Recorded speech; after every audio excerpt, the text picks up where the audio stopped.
Good afternoon. Welcome to another edition of Conversations. Today we're going to have a conversation with City Mayor Randy Carroll. Mr. Carroll, good to have you with us, Mr. Mayor. Good afternoon, Mr. Thomas. Thank you. I know we've got a lot to talk about today. A lot of things are happening. I know you're busy. Yes. And you're hard to wrestle up and sit down, but I know you've been going in all these different directions. I have been.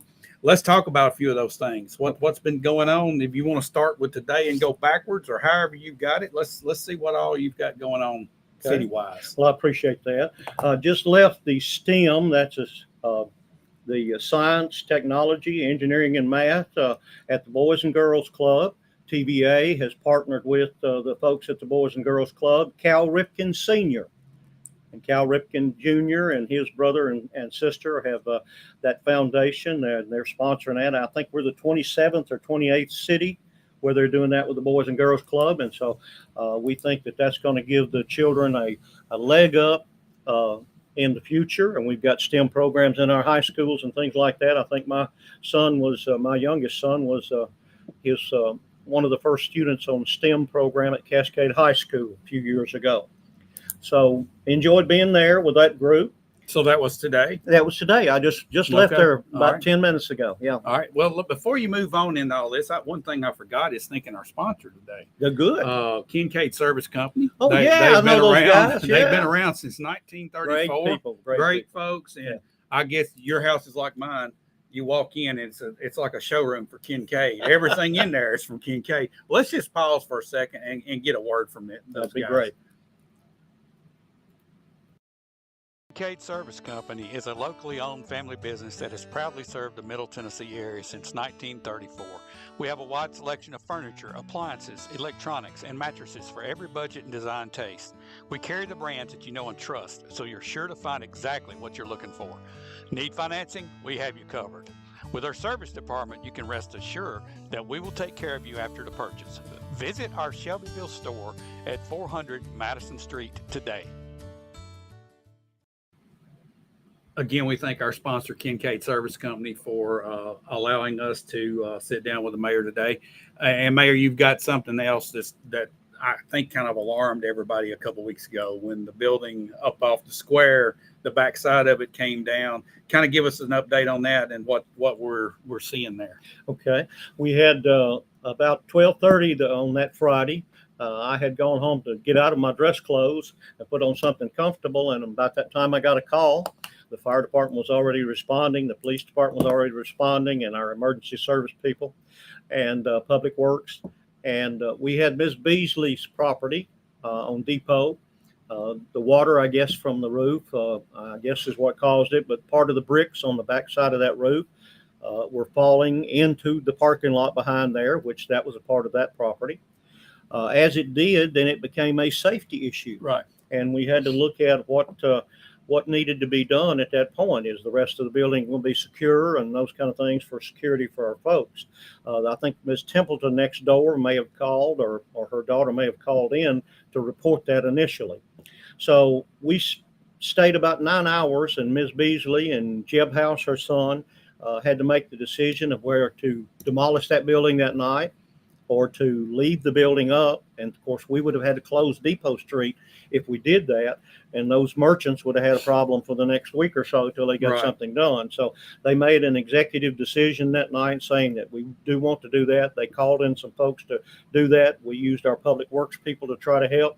We were trying to hold up walls while they were trying to do the demolition of that building, try to keep it within the confines of the property itself. Did a great job. Ended up about 9:30, 9:45 that night. And it's still a pile of bricks that you can see up there. Part of that building was really constructed well. It took a while to get it down, and they had to work their way through that. But a part of the development, when you're looking at old buildings and seeing how good their bones are and things like that, if you have something like that, then sometimes we just have to tear down and rebuild at that point, and that's what they're having to do. And I know it was heartbreaker for Ms. Beasley. I think she wanted to use that as a residence maybe. Right. Developments on the square. Let's just talk about the square while we're up there, if that's all right, David. We'll talk about the Glass House Tavern, Table and Tavern, and we're looking at their opening up within the next month or two. Yeah, I'm hearing April. Yeah, that's what we're hearing, and we're hoping for that. And they're just a beautiful place it's going to be, and a lively place. Shelbyville Square will not be dead anymore. Somebody had said something about Shelbyville Square being dead on Well, Saturday night or something. Well, it's really not dead. No. I mean, I don't know about you, but 9 and 10 o'clock on Saturday night, I'm not out. Okay. Yeah. So for us old folks, we go up there and it looks alive to me. I mean, it looks like things are well on its way to revival. I think so too. And those empty buildings have come alive, and we're looking forward to that. Of course, the grindstone, they've started working on the outside of that and the inside of that also. Again, that these folks are putting their own money. That's not city money that they're putting into those buildings, and they own those buildings. And so they're doing that progress on that work. I want you brought that up, and I have so many people commenting on, sometimes we'll post something about a business or just ask people, what do you think Shelbyville needs? And it's, I wish they would do this, or I wish they would do that.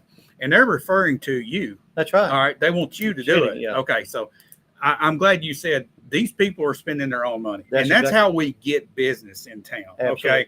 Okay. The government can't build businesses. And I think there's a lot of people out there that sit around and they will say, well, we elected you mayor. Now you got to build us this and you got to build us that. And it's not happening until somebody is willing to make an investment. That's exactly. And our job as citizens and as government, we have to make things as attractive as possible to attract these businesses and assist them in any way we can with when we work through codes and with all of the different things. Right now they're asking, and one of the things I wanted to touch on was they're asking for Spring Street, the street in between that Glass House Table and Tavern and the Grindstone Cowboy, to close that street and have it as pedestrian only. Foot traffic only. That's exactly right. Have foot traffic only.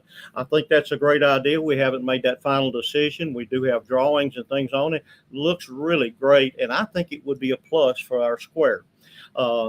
Folks can call in or whatever and tell us if they feel different or whatever. About this, and maybe maybe it's already been laid out. Where would parking be for that corner of the square? Would it be over back toward the river, or would it be back over by the Fly Arts building? Where would it be, you think, at this point? Well, most of the city parking, what we own, the city of Shelbyville, is if the Fly is not operational, all of that parking lot belongs to the city. And then the parking lot across the street is also belongs to the city. The other parts, we had talked about the property behind where the old drive-in bank used to be down there off of Holland, and that parking lot down there maybe being available. We've talked to the county about that. And then maybe where the old jail has been torn down, the mayor had talked about that, Mayor Graham, and I had discussed that a little bit, maybe using that for parking too. So I think we'll have plenty of parking for all of these businesses. And we are, looking at any other areas that we need to make progress on. The Riverwalk will be in behind that, and people may park down there next to the river, to get on that Riverwalk and walk up there, and where we'll have the overlook and things like that. So, I think parking will, like you said, in those areas right there that we'll have, and we're looking to gain any more parking if we need it. We just have to see how the crowds are. Right. And somebody had asked me last night, what about food vendors if we have this and that and the other and different things? We have to look at each one of those and see how it's going to affect traffic, safety, security, all those kind of things like that. But yeah. Okay. All right. Residential development. Well, that's been a big topic in our council meetings and things like that. And we've got people wanting to build on property in Shelbyville. Is it because the property is cheaper? Is it because people have more opportunity here? Is it easy to build in Shelbyville? We have tried to make sure that we're covering all bases. I'm talking about Shelbyville Power, Water, and Sewer. They're a separate entity from the city, but we're working with them to make sure that they've got all the infrastructure available. The big thing right now in my mind is traffic and schools and things like that. If we have the development they're talking about, we've got a development, and I don't want to mention names. We've got a development on out 41A there, and there's problems on it. It only has one entrance, one exit, and there's a number of houses in there, probably 250, 300. And trying to get back out on 41A is a problem. If people are, one of these developments is off of Jennings Lane, and Jennings Lane does not have a shoulder on either side. I live in Garden Gate subdivision, so I know how that is. And people that are coming from Murfreesboro and traveling in the evenings. That place is like somebody says Murfreesboro Highway is like the Indianapolis 500, and it is really busy. So we've got to make sure that we don't put a burden on the citizens that are already there trying to get out on the 41A, people trying to get out on the Jennings Lane from the residential subdivisions, Dow Drive, our subdivision, the other ones around there. Also, if we get out on Remington Farms, which is out on 41A on the opposite side next to Jostens, how are we going to deal with the traffic there? And they're wanting to cut one of the entrances and exits on Cloverdale. Right. And those folks have stated their opinion. We value their opinion. We appreciate those Well, I folks lived coming. on Cloverdale. Yeah. That's where I grew up. All right. And I can't see traffic flow coming through there much more than it is now. Right. I still go out there from time to time. But the big question and the big debate within the public that's out here is the density. Okay, what density will this thing be? And I know we're talking R4 versus R3 versus R2. Everything out there is R2. So the big question is, which one of these things does not look like the other? You know, do you throw a high density development? And that's the decision that the council's going to have to make. That's exactly right. And we're really studying that. And we have annexed the property in for Remington Farms, but we annexed it in as R1. Right. Now that's the larger homes on a 15,000 square foot or a larger piece of property. R2, if you go there, we haven't made that decision to go there on either one of these properties. Same thing on Jennings Lane. If we annex them in as R1. Then they come back before the planning commission, before the city council, to see if they can get approved for an R2 or an R3 or an R4. We're just being very cautious and very careful. We've got to make sure that, like I said, the roadways, the schools, all these other things are there before we move forward on that. And everybody on the council, I mean, they're really thinking and making Okay, sure. well, let me ask you this. Okay. Each council has a ward. That's right. Okay. And they are responsible for representing those people. That's right. I just wonder, how much influence does the public have on the decision when they're the ones that are representing the people? Okay. What do the people of the city of Shelbyville want at this point? That's exactly right. And the Remington Farms will be in the Ward 5.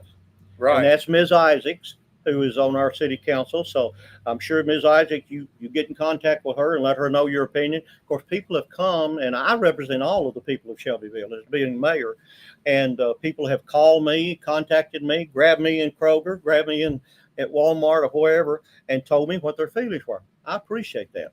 I'm from Shelbyville. I've been here all my life. I don't want to make something that 20 years from now is going to be a headache. Here's the thing about that. And the ward, you said Ward 5 is where this is going to be. But and it's Ward 4 is it's going to affect us all. Oh, yeah. It's going to affect every single ward because of the traffic flow or whatever. Yeah. So how far away do you think this decision is at this point?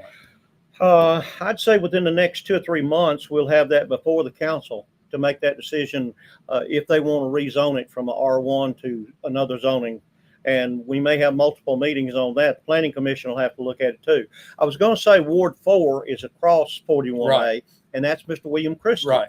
And he is your council representative there. But all of our council members are concerned.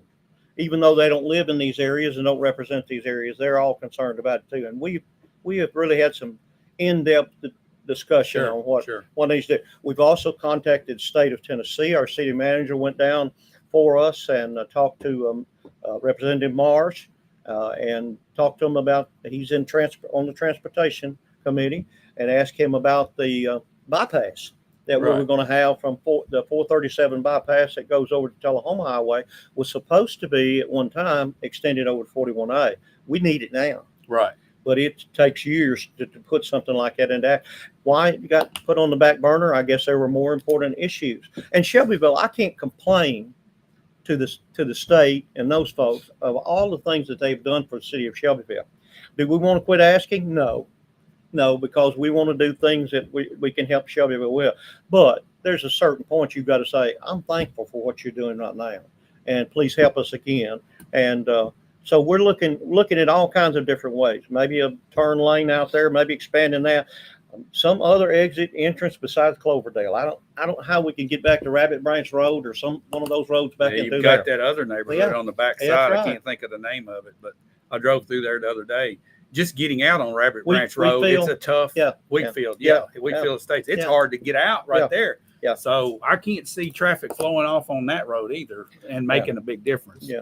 And your mayor, when I get out on the weekends, I'll check traffic flow, and even during weekdays sometime, check the traffic flow in some of these areas and say, this is difficult. I know trying to Right. get from Jennings Lane on to 41A sometimes, certain times of the day is tough. Next item. What we got? Soccer fields? Soccer fields. We're talking about expansion of our recreation and park facility. Mike Alsop is our recreation and parks director, doing a great job. We are getting such a demand in Shelbyville for soccer. Soccer has become the sport now. Football and baseball was always, and basketball was all the things that when I was involved, but soccer now is really, and with the growth of our Hispanic population, they are really into soccer.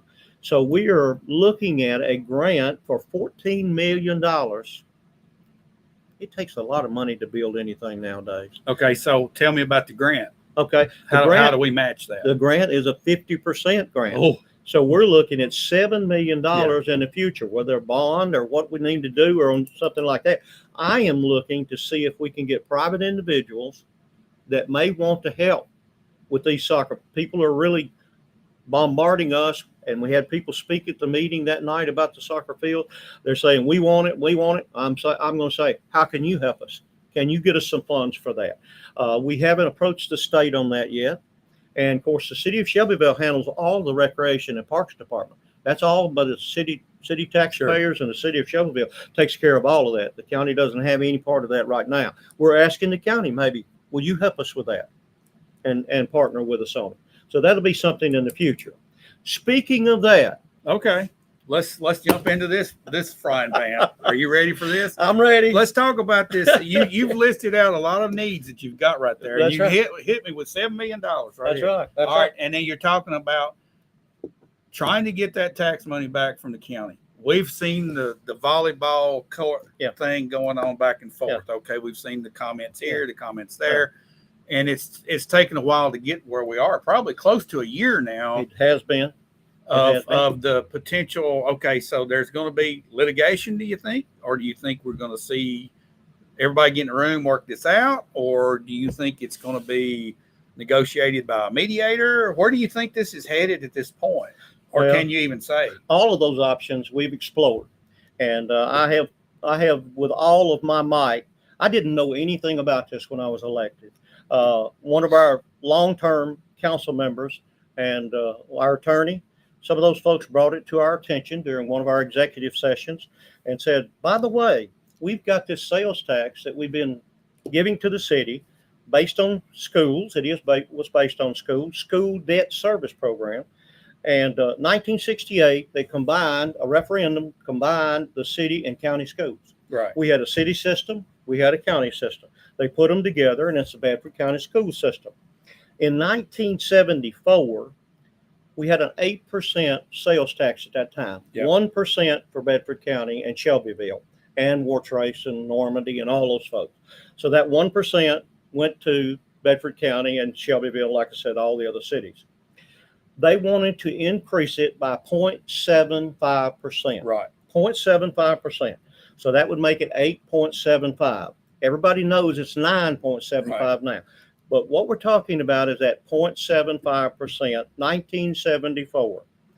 At that point, they were leasing the school buildings that the city owned, and for upkeep and debt service to pay off those buildings, is my understanding, the thought process behind it, they decided to give the 0.75, the city's half of that, if something is purchased in the city, 0.375% of that sales tax to the county for debt service and to upkeep those school buildings, right.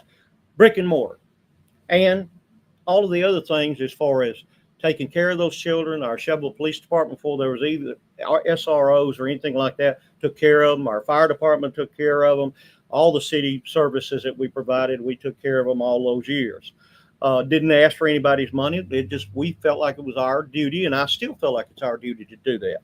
But that 0.375% is what we're talking about. It's been 50 years. Now, how many millions of dollars? I don't know. Nobody's been able to tell me. Would it have been $10,000 the first year, 15 maybe the next, 20? Worked its way up. Last year, an estimate was that 0.375% was $2 million. Right.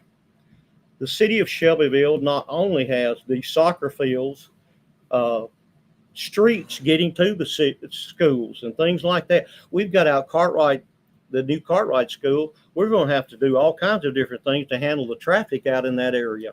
But all of these years, we have got, and Mr. Ballard showed me the other day, we had an estimate of about $700,000 for street repair and things like that. And that's just to kind of patch it. Okay. Now so, he's saying 1.2 million. All right. So you made the case that you need this money. Yeah, need that money. Okay. If it comes from the county, right, then the county's going to raise property taxes, and the people in the city are going to have to pay that as well. So either way, we need money. We're going to get a tax increase from some side. It's either going to come from the city or it's going to come from the county, and that's what this argument ends up boiling down to. Well, and that's the first thing that they're coming up with and I was at a meeting last night, and the mayor said that, Mayor Graham said that they probably would have to look at that to get the $2 million and how much each one of it's going to be probably pennies, 11 or 12 cents. Yeah, something like that. I don't know that that's what has to happen. And when you're saying it's coming from the county, it's not coming from the county. It's coming from people. It's coming from the tax. Visitors, people who are buying any of those sales tax. Now, anything outside the city of Shelbyville. But what I'm saying near is, Screen, those people like that, we don't get any of those sales tax. I get it. But what I'm saying is that money has to come from somewhere. Oh, and when it does come, if it does come out of that debt services account, they're going to want to replace it with something, and we're going to be paying for it. Well, and that's, unless we have another sales tax increase, but don't see that happening because we're maxed out. That's right. We're maxed out, and we can't. And I don't see that happening either. But here's some of the things that I do see. I see that the state has stepped up. Oh yeah, and the state is giving how many more $1 million? $21 million this year. That's the test. We looked it up. It's $21 million this year. Don't know what it looks like down the road. Hopefully it sustains that. Right. Okay. And the county is meeting its maintenance of effort without tapping into that. Right. So we've looked at that. We saw the TISA letter and we're doing fine. But if you take that out and bring it to the city, okay, that helps the city, and it trickles down to all these things you're talking about. Right. But the county is going to automatically hit us with a tax increase. And see, with the state giving more money like that, and with ESSER funds, the community wing that they just added was not the county money. No, it wasn't. It was ESSER funds. We have an enormous amount of money. We have $43 million sitting in debt services at the moment. Right. Okay. But when you take that out, this is the mindset. I'm telling you, this is what's coming. I know. We're going to have a tax increase because that money just moved. We gave it away. It's everybody's money. Okay. It's all of our money. It is. And it just, some people don't understand, and I don't understand why we can't get in a room and talk through it. Okay. And I know you want to do that. I do. All right. I do. And I did not want to hire any attorneys. I did not want to do any of that. And some of our council members didn't either. I mean, I said, folks, I don't want to go to this point, because I knew when we did, then first thing they're going to, it's going to be, we're trying to do something with it. We love our children. We want the best education possible. We want all of those things, and the superintendent and all those folks. We're working with anybody that we can to try to help in that endeavor. When they needed SROs, when they didn't have the money for it, we sent Shelbyville Police Department. They still do walkthroughs every day. All of those things we do, and we don't charge anybody. We don't send anybody a bill. Right. We do it out of the kindness of our heart. Well, I mean, that's our children. It's in the city. It's our children. That's the patrol area of the city police. And I know that they enjoy. They like doing that too. Yeah. They don't mind going in there and checking things out. And I would love to sit down with Mr. Daniels, Mr. Graham, all of those folks, and all of us county commissioners, all of us work together and say, well, we don't necessarily have to have a tax increase. We can do this right here and we can do that right there. That's the way we got a tax decrease in the city last year. We had to sit down and say, well, our sales tax is up this much. So can we give the people that's got the burden on the property owners, can we give them a break? Right. So I understand exactly where you're coming from, and Well, I understand that that's the message I out can there. sit here and sit on both sides of this. Oh, yeah. Because I live in the county and I've got property in the city. So I can sit here and look at both sides of this and say, I can take either side. But why let's just not take a side That's right. and get in a room and work it out. That's right. And I'm hoping that's what happens, and I know you are too. I am. Let's move on to the TCAT situation. All right. Now, this is a positive thing for the entire area. Absolutely. Absolutely. We're talking about our children. Let me just say one thing before we get off that sales tax. Every citizen that owns property, every business owner, all of those folks pay city and county property taxes. Right. City and county. Both. Right. Both. But the people that live in the county don't pay City. That's right. So just want you to think about those kind of things. TCAP, they're breaking ground out there. It's going to be right on the highway. They had moved it.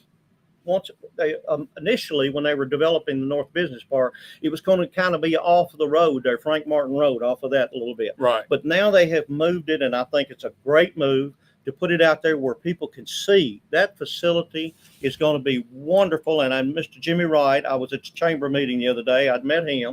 Of course, my son is an instructor at TCAT, and I went to the chamber luncheon and we talked for a few minutes. And he was telling me about what the new programs, and he told the whole audience of the new programs that they were looking at. We've got all kinds of opportunity for our kids coming right out of high school. It won't always be Bedford County. It can be Franklin County. It can be Marshall County. In this area. That's In this exactly area. right. And we want them all to feel welcome in Shelbyville. Now, right across the street, what we're going to have? MTSU campus. Right. Well, that's We're going to be an educational spot right out there. I'm still going to ask you, what are we going to do about our airport, though? We're going to get a tower. Yeah, We've never had a but tower. We're going to have 60 trainers out there, Randy. I wonder sometime what Mr. Ballmer, who started the airport, what he thought about it, and if he saw the future. And that's what we're trying to do, folks. We can't visually see the future, but I'll tell you, a lot of prayer and study and hard work has gone into any decision. I tell the folks, wait a minute, we can't do this yet. We've got to think about it. What's it going to do for the future? How's it going to affect my biggest concern is Yeah. where are your business people, if there are going to be business Yeah. people flying in, Right. they're going to avoid Shelbyville, okay? Because they're going to fly to Tullahoma where less traffic is. But you've got 1,100 students coming over in Bedford County or staying in Bedford County or doing something in Bedford County every day. So That's right. where does it balance out? So Yeah. we'll see. The future will tell us on That's that. exactly right. Let's stop real quick. I Okay. need to thank our sponsor one more time. Please, Ken- Kincaid Ken- Service Company. Yeah, Yes. Kincaid Service Company. We appreciate those guys. We're going to stop right now and hear a word from them, and we'll be back to wind this up. I know you got something else exciting you want to talk about. Okay. So we'll be right back right after this. Kincaid Service Company is a locally owned family business that has proudly served the Middle Tennessee area since 1934. We have a wide selection of furniture, appliances, electronics, and mattresses for every budget and design taste. We carry the brands that you know and trust, so you're sure to find exactly what you're looking for. Need financing? We have you covered. With our service department, you can rest assured that we will take care of you after the purchase. Visit our Shelbyville store at 400 Madison Street today. All right. We thank Kincaid Service Company for making this this little broadcast possible. They've been around since 1934. You know a little bit about Kincaid. I do. I came out of the Navy in 1972 and went to work for Great Western Electric in Nashville and didn't like that traveling back and forth. We had a little baby girl, and Earl Kincaid and Calvin and Ms. Kincaid, they were trying to operate, Calvin's wife, Carolyn, they were trying to operate out of a little rental building in front of the ice plant. And I went to work for them, and they bought the OK Rubber Welders building, which is still located in that same place. And I had the opportunity, and they gave me the opportunity to work for them, and I did. I was trained in electronics in the Navy, aviation electronics. So we we have a great history, and I think the world of Calvin, and of course Mark. I've seen him grow up, and Yeah. Michael, and those folks. So I think a lot of Kincaid Service Company. They're rolling right They're along. doing great. Yeah. They're doing great. I know you got some other things Okay. that you want to talk about. Yeah, Retail. let's talk about Let's it. touch on one or two things. We've got some opportunities, some people that are looking at some of the empty buildings that we have and some of the property we have in the city. We have partnered with Retail Strategies. Mhm. We pay them about $25,000 a year for them to go out and recruit and look at what businesses will fit in the city of Shelbyville based on average income, based on roadways, traffic, all those kind of different things. How many people would use that business? We've gotten some of the codes that we're looking at, old codes. One of them had talked about maybe doing something with armaments and things like that. I don't know if we want that in the city. We'll just have to look at it and see. I think they were going to make 9mm bullets. Hey, ain't nothing wrong with that. Yeah, and I don't know if we want to do that in the city or not. We're looking at some of the buildings, and they're trying to work with some of those folks. We've got some other people looking at some different things. I am just trying to push if we do get a new larger grocery store and things like that, to get that shopping center developed. We need a men's clothing store. We need ladies' clothing stores. We need other businesses that we don't have right now. Sit down restaurants. And you had told me about the one over there next to Kroger and how good that food was. Yeah. Well, you mentioned men's clothing store. Right. I have tossed this around for like 5 years. Right. I can remember growing up, McKee's, And Tip Thompson, yeah, Kastner's. yeah. You had all these big stores, Sullivan's, Burkhart's. I don't know if you remember all these names, but you could go in and men could buy nice suit. They could buy casual wear. We have nothing at this point. We have Walmart or nothing. I can't even buy a pair of underwear around here. No. Man. No, and thank goodness for online, I guess. Yeah, that's all we can do at this thank- point. So thank goodness. my question is, has brick and mortar gone away so much that it's difficult for them to make it in a size town of Shelbyville? It is. And you really, a lot of times you have a franchise where people have to, just like some of our other businesses, we just opened up the second McDonald's, and that family have the franchise. They own the other McDonald's too. They've got 22 of them. Well, if you have families that can do business like that, hopefully we can land one that has a men's clothing store or Right. opportunities for a men's clothing store. And we need other things besides that. We need some sit-down restaurants and things like that too. And ladies may need another clothing store or whatever they can think of. I mean, we've got good furniture businesses here and those kind of things. So that's good. We can shop here in Shelbyville for that. So my question to everybody out there: if we get something like this, Right. are you going to support it? That's exactly right. You might get it for $1 or $2 cheaper Oh. online and order it, and have the big A bring it to you. But would you support local? That's a question for everybody to consider. And I Yeah. think it's so important to support local business. And as we grow, and as I hope salaries will go up. We've got some businesses that are promising some high dollar salaries and things like that out at the North Business Park. If those things happen, then those people will come.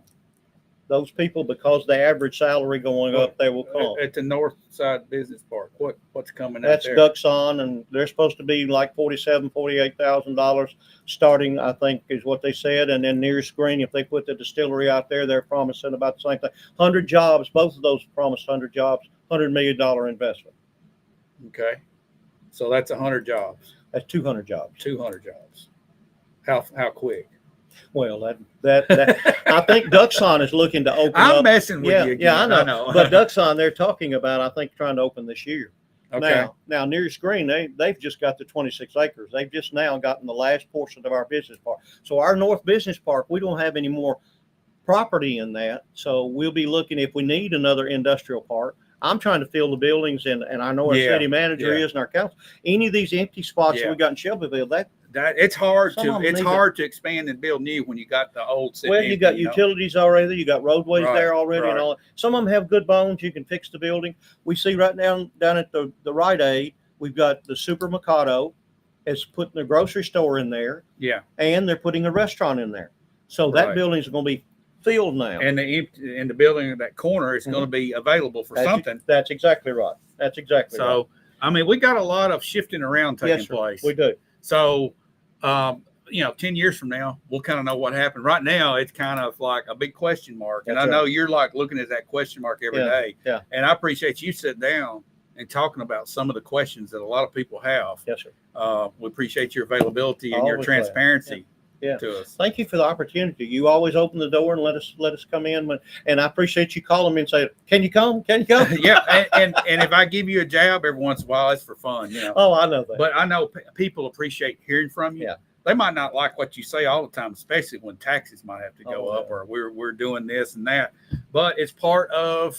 It's still an honor, and yeah. it's humbling to be the mayor of Shelbyville. I'm sure it I is. appreciate it, folks. But Mayor Carroll, come back and sit down with us again when you've got another list. I'll do it. We'll be sitting here waiting on you, and I know those folks out there are anxious to hear from you. Thank you, And David. again, we thank you, Kincaid Service Company, Yes. for sponsoring this show today. And we appreciate you watching. And we'll be back again with Mayor Carroll down the road.